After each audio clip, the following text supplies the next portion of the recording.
boiling pot that the steam is rising from the contents that is within.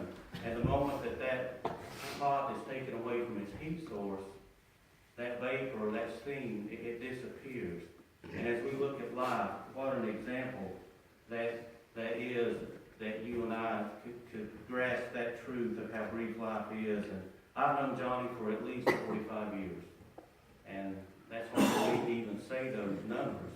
I'm not that old, but I've known him for 45 years, and my life, or my childhood memories only takes me back so far.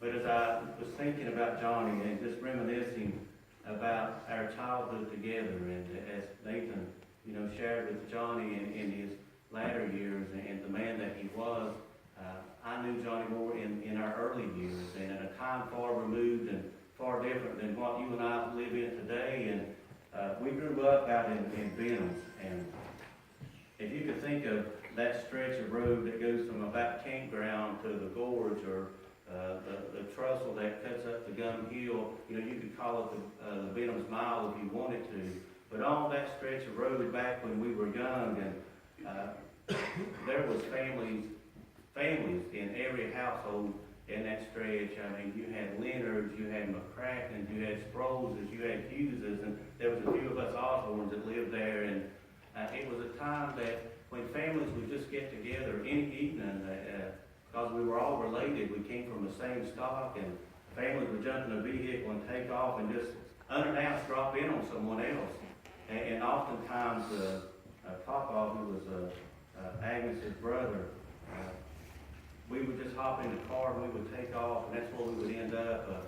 Grandma Leonard was living there with Agnes, or Aunt Agnes, for many years, and Papa would always take us down there.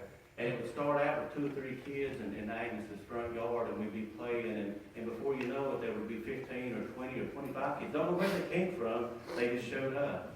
And we had such a grand time back in those days, and we would just burn the grass off of the side of Agnes's yard, and we would play. And I mean, we were from knee high up to head high, but we had such a great time, family time back then, and along that stretch. And it was a good community to grow up in.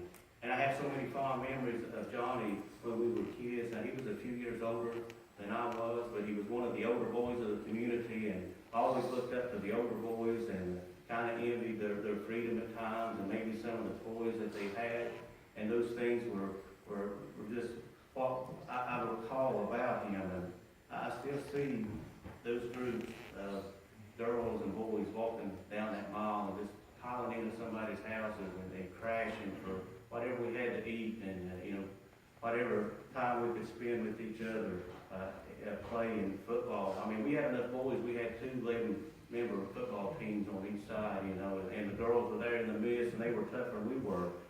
But we had such a good time doing that. And one thing that I recall about Johnny, like I said, he was a few years older than I was. But on Sunday afternoons, motorcycle riding was a big thing back in the day.